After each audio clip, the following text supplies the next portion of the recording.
हाँ बच्चों, देखिए चैप्टर 8 चतुर्भुज की रचना तथा चतुर्भुजों के प्रकार। इसके अंतर्गत हम इस वीडियो में पढ़ेंगे परिचय 2, पेज नंबर 43-44। समकोण चतुर्भुज अथवा आयत रेक्टेंगल। जिस चतुर्भुज के चारों कोण समकोण होते हैं, चारों कोण 90 अंश के होते हैं, उस चतुर्भुज को समकोण चतुर्भुज अथवा आयत कहते हैं। चतुर्भुज की रचना करने के लिए दिए गए 5 घटकों में 2 संलग्न भुजाएं आवश्यक हैं। 2 संलग्न भुजाएं तथा 3 कोण ज्ञात हों तो आप चतुर्भुज की रचना कर सकते हैं। परिभाषा के अनुसार आयत के सभी कोण समकोण होते हैं। सभी कोण ए 90 अंश, बी, सी, डी सब 90 अंश होंगे। अतः आयत की 2 संलग्न भुजाएं ये बराबर होंगी, ये बराबर होंगी, ज्ञात हो तो आप आयत की रचना कर सकते हैं। अब इसके बाद देखिए कृति 1। आप अपनी सुविधा से संलग्न भुजाएं लेकर किसी आयत पी क्यू आर एस की रचना कीजिए। उसके विकर्णों के प्रतिच्छेदन बिंदु को टी नाम दो। यहाँ पर जहाँ काटते हैं टी नाम दो। दुभाजक तथा पटरी की सहायता से भुजा क्यू आर तथा भुजा पी एस, इन सम्मुख भुजाओं की लंबाई का मापन कीजिए। पी भुजा क्यू आर का और भुजा पी एस का, इसका लंबाई का मापन कीजिए। भुजा पी क्यू तथा भुजा एस आर की लंबाई का मापन कीजिए। अपने से आपको लेना है। विकर्ण पी आर तथा विकर्ण क्यू एस की लंबाई का मापन कीजिए। विकर्ण पी आर के रेख पी टी तथा रेख टी आर इन भागों की लंबाइयों का मापन कीजिए। रेख क्यू टी तथा रेख टी एस इन विकर्ण क्यू एस के भागों की लंबाइयों का मापन कीजिए। प्राप्त मापों का निरीक्षण करें। कक्षा के अन्य विद्यार्थियों द्वारा मापे गए माप परस्पर एक दूसरे को दिखाकर चर्चा कीजिए क्लास में। इसमें इसके गुणधर्म क्या हैं? आयत की सम्मुख भुजाएं परस्पर सर्वांगसम होती हैं। सम्मुख भुजाएं परस्पर सर्वांगसम होती हैं। आयत के विकर्ण सर्वांगसम होते हैं। ये विकर्ण भी बराबर होंगे। अगर ये 7 सेंटीमीटर है तो ये भी 7 सेंटीमीटर होगा। आयत के विकर्ण परस्पर समद् विभाजित करते हैं। आयत के विकर्ण परस्पर एक दूसरे को यहाँ काटते हैं। अगर ये 7 सेंटीमीटर है तो 3.5 सेंटीमीटर इधर होगा, 3.5 सेंटीमीटर इधर होगा। अगर ये भी 7 होगा, 3.5 इधर, 3.5 इधर। अब इसको आयत के विकर्ण परस्पर समद् विभाजित करते हैं। अब अगर आपको आयत की रचना करनी होगी तो आप कैसे रचना करेंगे? पहले क्यू आर 6 सेंटीमीटर या अपने मन से एक माप लेकर के खींच देंगे।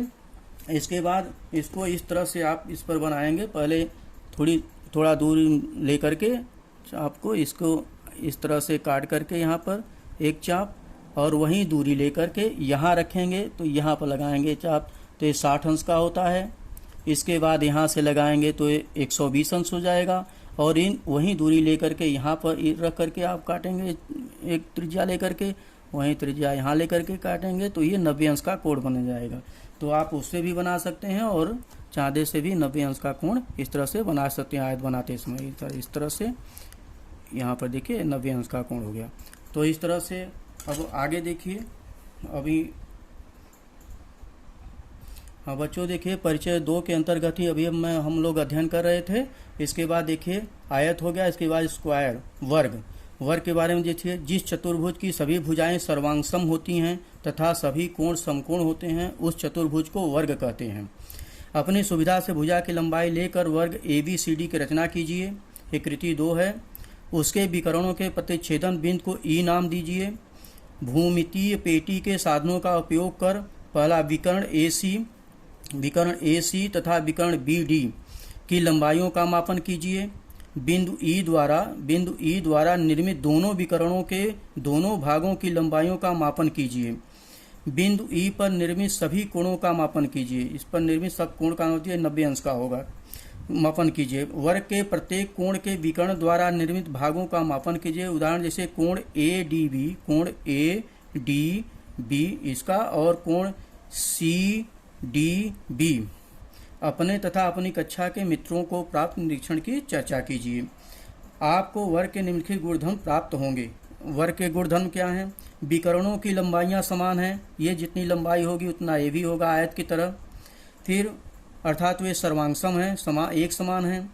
विकर्ण परस्पर समद् विभाजित करते हैं। जैसे आयत में परस्पर विभाजित किए थे वैसे इसमें भी परस्पर विभाजित करते हैं, समद् विभाजित करते हैं। विकर्ण परस्पर समकोण पर प्रतिच्छेदित करते हैं। यहाँ पर समकोण, यहाँ 90 अंश का कोण बनाते हैं, यहाँ पर जहाँ प्रतिच्छेदित करते हैं वहाँ 90 अंश का कोण बनता है। विकर्ण परस्पर समकोण पर प्रतिच्छेदित करते हैं। विकर्ण वर्ग के सम्मुख कोणों को समद्विभाजित करते हैं। वर्ग के सम्मुख कोणों को, सामने वाले कोण को ये समद्विभाजित करते हैं। इसके बाद देखिए बच्चों, इसके बाद देखिए बच्चों, समचतुर्भुज। इसमें है रोम्बस। जिस चतुर्भुज की सभी भुजाएं समान लंबाई वाली सर्वांगसम होती हैं, उस चतुर्भुज को समचतुर्भुज कहते हैं। इसका अर्थ है सम माने समान, चारों भुजाएं समान हों।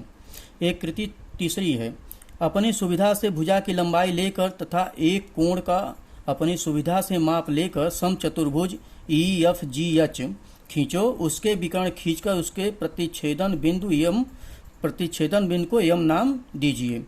पहला, चतुर्भुज के सम्मुख कोण तथा बिंदु यम पर बनने वाले कोणों का मापन कीजिए। इसको आप मापिए, कोण कितने अंश का आता है। दूसरा, चतुर्भुज के प्रत्येक कोणों के विकर्ण द्वारा बनने वाले दोनों भागों का मापन कीजिए। दोनों भाग जो हैं उनका मापन कीजिए। दोनों विकर्णों की लंबाइयों का मापन करो। बिंदु यम द्वारा निर्मित विकर्णों के भागों की लंबाइयों का मापन कीजिए।